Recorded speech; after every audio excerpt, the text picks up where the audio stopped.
Khariirada siyaasadeed iyo dhaqaale ee Galbeedka Afrika waxa ay maraysaa isbeddel weyn oo ruxaya xarumaha quwadda adduunka ee Washington iyo Paris. Qaranka Mali oo taariikh ahaan caan ku ahaa go'doominta juqraafiyeed maadaama uusan lahayn wax bad ah, ayaa si rasmi ah u furaya marin ganacsi oo dhererkiisu yahay 900 oo kiiloomitir, kaas oo dhex mara webiga Senegal. Tallaabadan la qorsheeyay waxa ay siyaasad ahaan Mali si toos ah u siinaysaa marin badweynta Atlantiga ku xira,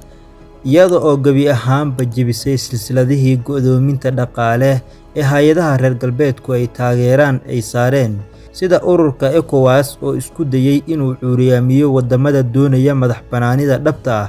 Isbeddelkani ma ahan oo keliya ah arrin badbaado, balse waa ku dhawaaqista dagaal dhaqaale iyo xorriyadeed oo buuxa,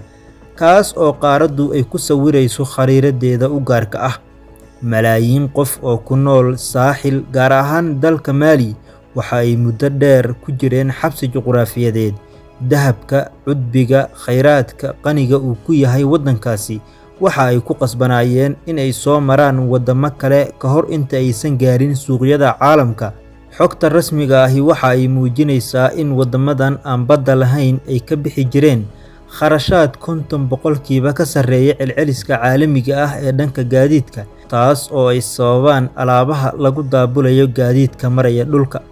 Beeralayda iyo ganacsatada gudaha ah hantidooda waxaa qiimo dhaca ku riday khidmadaha baraha koontaroolada looga qaado iyo wadooyinka jajaban ee gaadiidka xamuulka qaada ay sii maraan, kuwaas oo sii mara dalalka deriska ah ee Ivory Coast iyo weliba Senegal,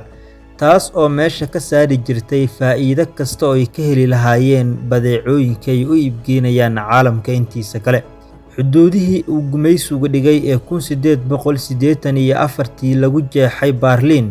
waxaa loogu talagalay in wadamada gudaha ku yaala ay had iyo jeer ku tiirsanaadaan wadamada xeebaha leh ee reer galbeedku ay maamulaan. Markii uu hoggaanka cusub ka curtay qaaradda Afrika, gaar ahaan galbeedka, gaar ahaan dalka Mali, Burkina Faso iyo weliba dalka Niger oo ay go'aansadeen inay ka fogaadaan gumaysiga reer galbeedka,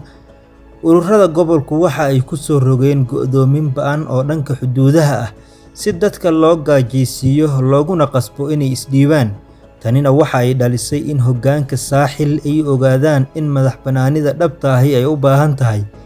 adkaysi iyo weliba in la dhiso qorshe militari. Waxaana la oran karaa riyadii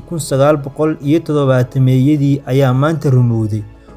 Ururka horumarinta webiga Senegal oo ay mar hore ku midoobeen dalalka Mali, Senegal, Mauritania iyo weliba dalka Guinea ayaa horaantii sanadkan aynu ku guda jirno ee 2026 si rasmi ah u oggolaaday furista marinkan ganacsi oo dhererkiisu gaarayo 900 kiiloomitir. Nashqadan oo muddo 50 sano ah u xayrneed arrimo siyaasadeed darteed ayaa maanta waxaa dib u hirgeliyay jawiga cusub ee isbahaysiga ka curtay galbeedka Afrika ee la isku yiraahdo dowladaha saaxil. Faa'iidada dhaqaalaha ah ayaa ah mid aad u badan oo ay heli doonaan shacabka dalalkan. Rarista xamuulka culus sida dahabka, shidaalka iyo bacriminta ee la marinayo dhanka biyaha waxa ay hoos u dhigayaan ayaa la yiri qarashka gaadiidka 40% ilaa iyo 60% marka loo eego baabuurta xamuulka qaadi jiray ee mar horeba mari jiray dhulka.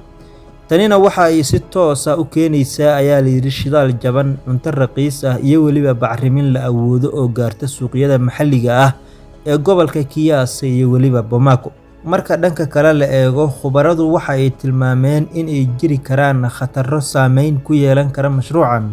maadaama dowladahani ay dagaal kula jiraan reer galbeedka. Doonyaha waaweyn ee sida qunyar u socodka ah u maraya biyaha webiga iyo weliba xarumaha kaydinta shidaalka ee ku teedsan webiga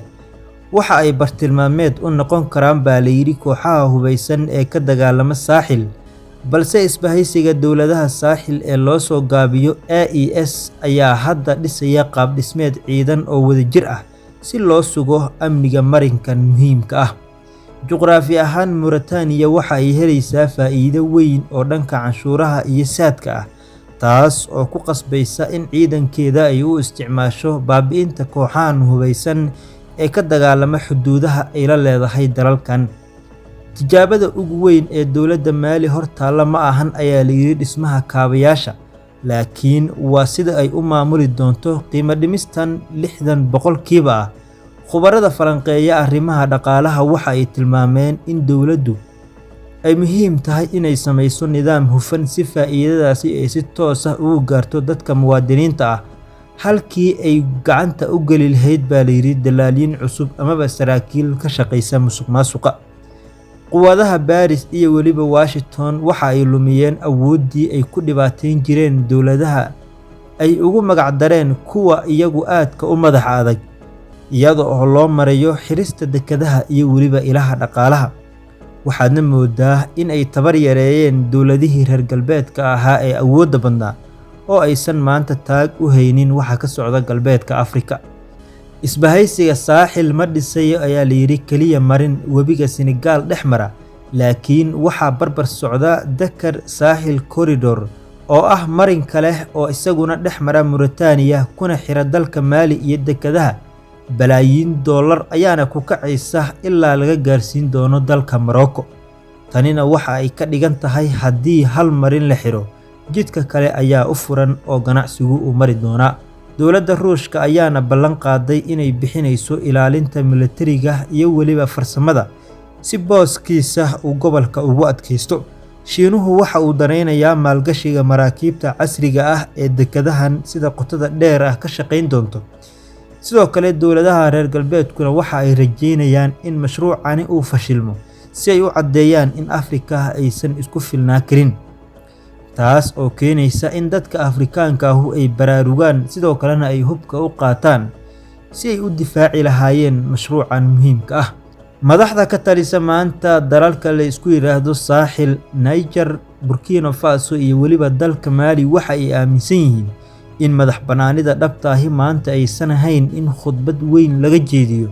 doodaha caalamiga ah, laakiin ay tahay in qarankaadu uu yeesho awood uu isku difaaco, sidoo kalena dadkaadu uu leeyahay hanti asiga u gaar ah oo uusan ku tiirsanayn dalal kale, sidoo kalena aad xuduudahaada ilaalin karto fasax la'aan. Tallaabadan ay maanta qaaday dalka Maali waxa ay tusaale nool u tahay iyo dhiirigelin 16 waddan ee aan badda lahayn ee maanta ku yaala qaaradda Afrika. Sidoo kale tallaabadan ayaa ku soo beegmaysa xilli dalka Maali ay ka jiraan culaysyo iyo xasarado dhanka amniga ah, iyadoo kooxaha hubeysan ee ka dagaalama dalkaasi ay isku dayayaan in dhinacyo kala duwan ay markaasi ka soo weeraraan, xilli dowladaha la isku yiraahdo Saaxil ay sameynayaan iska caabin xoogan iyaga oo sameeyay ciidamo isku dhaf ah oo diyaar u ah inay la dagaalamaan kooxahan hubeysan ee ka dagaalama gudaha gobolka la isku yiraahdo Saaxil. Dowladaha Burkina Faso, Niger iyo weliba dowladda Maali waxaa diyaar u ah oo ay sameysteen in ka badan 15,000 oo askari, kuwaas oo ah kuwo isku dhaf ah isla markaana u dagaalamaya